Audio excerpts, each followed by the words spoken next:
بسم اللہ الرحمن الرحیم۔ آپ نے سنا ہوگا حضور نے سورہ رحمان کے بارے میں فرمایا ہے، سورۃ الرحمن عروس القرآن۔ یہ سورہ رحمان جو ہے یہ قرآن کی دلہن ہے۔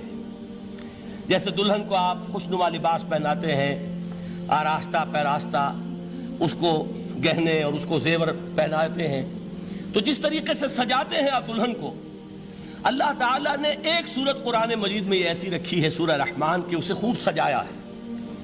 اس میں الفاظ کا در و بست، اس کا اپنا ایک ڈیوائن میوزک ہے۔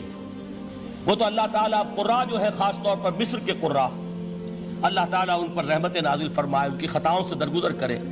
جس طرح قرآن کے انٹرنسک میوزک کو انہوں نے واضح کیا ہے۔ واقعہ یہ ہے کہ اگر یہ لوگ نہ ہوتے، شیخ عبد الباسط محمد عبد الصمد، شیخ محمود خلیل الحصری، یہ لوگ کہ جنہوں نے قرآن کے اس غنا، میوزک، یہ لفظ جو ہے آپ حیران نہ ہو کہ میں یہ کوئی شاید توہین کر رہا ہوں قرآن کی، حضور نے یہ لفظ استعمال کیا ہے، تغنو، اس قرآن کو اچھی سے اچھی خوشلہانی کے ساتھ پڑھو۔ من لم یتغن بالقرآن فلیس منا، جو قرآن کو بہتر سے بہتر انداز میں، اچھی سے اچھی آواز میں، خوشلہانی کے ساتھ پڑھنے کی کوشش نہیں کرتا، وہ ہم میں سے نہیں ہے۔ بلکہ ایک مرتبہ حضور رات کے وقت آپ گشت پر تھے اپنے ساتھیوں کے حالات معلوم کرنے کے لیے۔ حضرت ابو موسیٰ اشعری رضی اللہ تعالیٰ عنہ ایک صحابی ہیں، ان کے گھر کے پاس سے گزر ہوا، وہ رات کو تہجد پڑھ رہے تھے، کھڑے ہوئے کیف کے عالم میں قرآن تلاوت کر رہے ہیں۔ حضور کو بہت پسند آئی ان کی قرات، کافی دیر تک وہاں کھڑے سنتے رہے۔ اب انہیں کیا پتا کون سن رہا ہے۔ بالکل اسی طرح سمجھ لیجئے، ایک بات یاد آئی ہے، حضور فرماتے ہیں کہ جس طرح کان لگا کر اللہ قرآن کو سنتا ہے، کسی چیز کو نہیں سنتا۔ ہمیں نظر نہیں آتا نا، ہمیں معلوم نہیں، ہم قرآن پڑھ رہے ہیں تو سننے والا کون ہے؟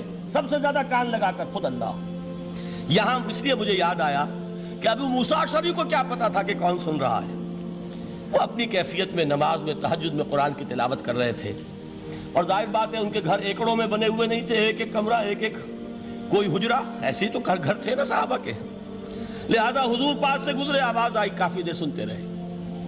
اس کے بعد آپ تشریف لے گئے، صبح فجر میں ملاقات ہوئی تو حضور نے تحسین کے انداز میں فرمایا، یا ابا موسیٰ انک قد اوتیت مزمارا من مزامیر آل داؤد، اے ابو موسیٰ تمہیں تو آل داؤد کے سازوں میں سے ایک ساز اللہ نے عطا فرما دیا ہے۔ جس طرح حضرت داؤد، لہن داؤدی مشہور ہے کہ جب وہ پچھلے پہر رات کو حمد کے ترانے الاپتے تھے، قرآن میں ہے کہ پرندے شامل ہو جاتے تھے ساتھ، اور پہاڑ وجد میں آتے تھے، پہاڑ بھی ان کے ساتھ شریک ہوتے تھے۔ تو جس طرح کا اللہ نے ان کو لہن عطا فرمایا تھا، حضور نے تحسین کے انداز میں فرمایا ہے، ابو موسیٰ اشعری اللہ نے تمہیں بھی آل داؤد کے سازوں میں سے ایک ساز عطا فرمایا۔ بہرحال قرآن مجید کا جو یہ میوزک ہے، قرآن کے الفاظ کا جو حسن ہے، جہاں تک حسن معنوی ہے وہ تو ہر لفظ میں ہے، لیکن یہ حسن ظاہری، حسن صوتی، حسن لفظی، یہ اپنے کلائمیکس پر آپ کو نظر آئے گا سورہ رحمان میں۔ لیکن قرآن میں یہ سورت اس اعتبار سے بھی ممتاز ہے، اس کی 4 آیات پر ذرا توجہ کریں گے، عجیب حقائق سامنے آئیں گے۔ جہاں یہ قرآن مجید کے حسن صوت اور حسن لفظی کی معراج ہے، وہیں اس کی پہلی 4 آیات میں 4 چوٹی کی چیزوں کا ذکر ہے، سب سے اونچی چیزیں۔ پہلی آیت کیا ہے؟ الرحمن، ایک آیت ہو گئی۔ رحمان کیا ہے؟